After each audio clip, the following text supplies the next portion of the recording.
استنى عيد. يا رئيس الجمهورية، كلنا فاض من العيشة دي.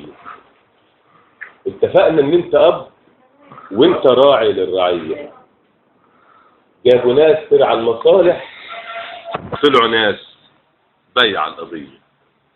قول لهم بشويش علينا، قول لهم فيه اخرة جاية. عمرنا ما نكون عبيد والبلد ما هياش وسية. لو بينوا يدوخونا قول لهم الشعب داخ. يفتحوا العشة يلاقونا هشة وتنام الفراخ.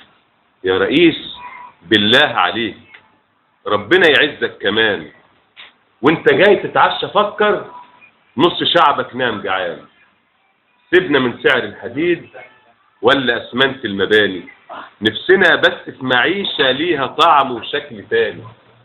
احنا مش عايزين فلوس، احنا طالبين الرغيف ندهنه بريحة غموس.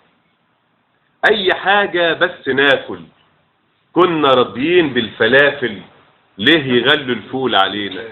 يا رئيس ايه ده اللي حاصل يا رئيس والله استوينا. قول لنا ايه بس ناكله، وفروا لنا حاجة شكله. حتى مش طالبين لحوم، والفراخ ملهاش لزوم، والسمك ملوش عازة، والكبد ويا القوانص رخصوا بس البطاطس.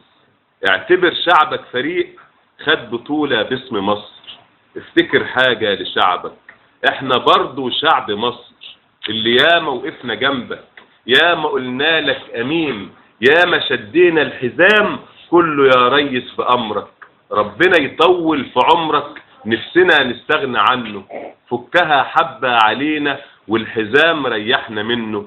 البلد نقسمها بينا، حاجة لينا وحاجة ليهم.